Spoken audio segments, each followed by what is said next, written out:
Hello America, it's me, the Ignorant American. And I have my Christmas shorts on today because Barack Obama went over to the Chamber of Commerce and they all did kumbaya and hugged each other and played lovey-dovey. Well, you know why he did that? Because the Democrats got their butt beat. Their butt beat in the November election. And Barack Obama was forced America to do that. That's the only reason he's there, and I want you to remember that. I want you to remember that.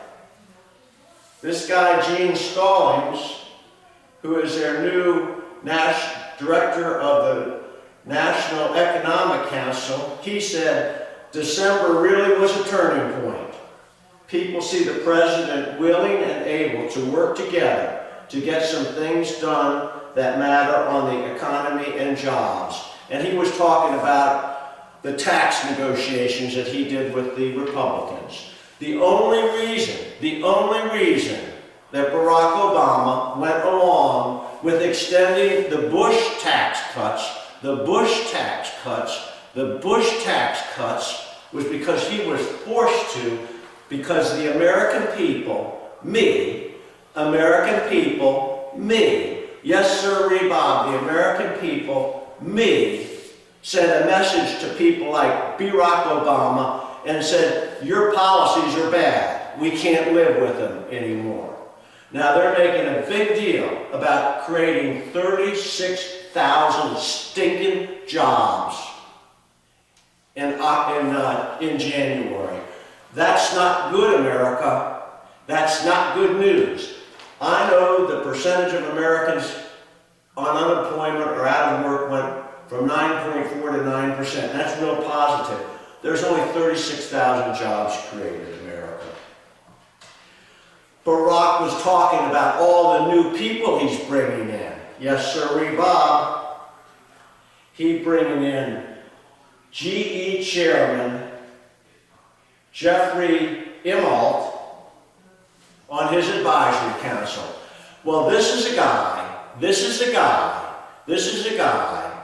who has all those plants in China where they're building these newfangled light bulbs that don't work, that they're forcing us to buy at a higher price and putting Americans out of work with the old reliable light bulbs. So the guy Barack brings in is one who's outsourcing business from America to China. How does that work? How does that work? And let's think about the bailout of the automakers and the UAW.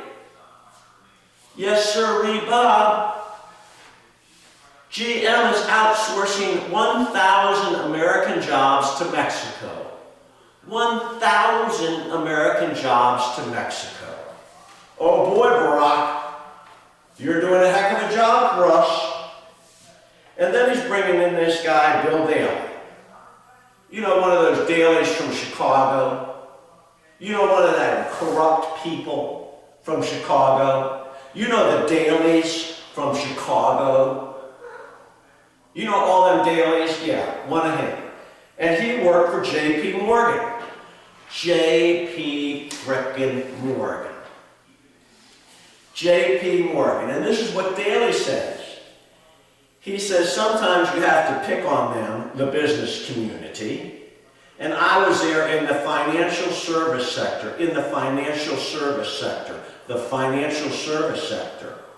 One would have to be an idiot to think they shouldn't have been slapped around a little for the excesses and abuses that went on. He was part of it.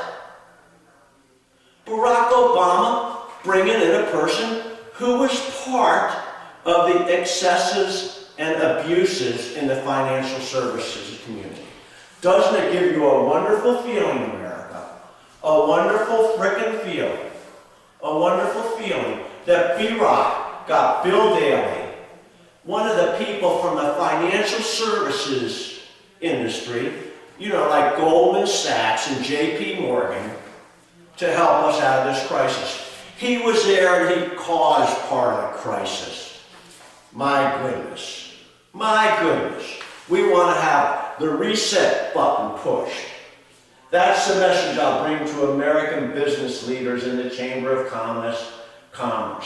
The government and business have mutual responsibilities, and that if we fulfill these obligations together, it benefits us all. Our workers will succeed, our nation will prosper, and America will win the future in this century just like we did in the past. Well, how about the cap and trade you're talking about, B-Rock? How about the cap and trade that is going to up the cost of American goods because we're going to be uncompetitive with the other people? How about the high taxes on American businesses, Barack? How about the high taxes on American businesses? How about that, Barack? How about the health insurance? I'm sorry. The affordable health care, affordable, that even your own people say is going to drive the cost up. Barack, I understand that you've given 100 companies and unions, including SEIU exemptions from the new Affordable Care Act. Barack, when you run your mouth, it makes me nervous, because I don't believe what's coming at it. The only thing that will make Americans like me believe you as President of the United States is your actions. You've got to be more business friendly, not just blabbing. You got to kick those union people out of there. They own you, Barack, own you. TSA is now going to SEIU. TSA is now going to SEIU. SEIU got exemptions from the new Affordable Care. Why? I was down in Washington, D.C. during the healthcare debates when SEIU people marched up the street in their purple shirts and tried to intimidate people. They didn't intimidate me, Barack. I went nose to nose with them.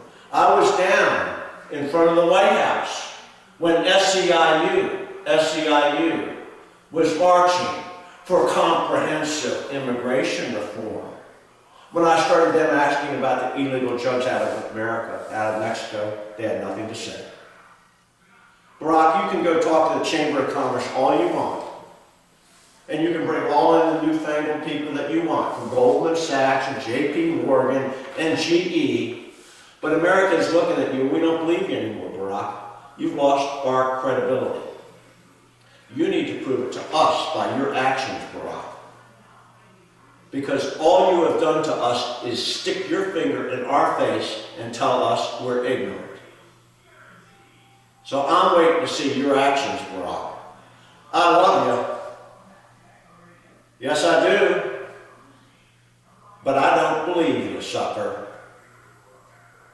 Toodaloo, America. And that's Noel. I love that cat, baby. I love that cat.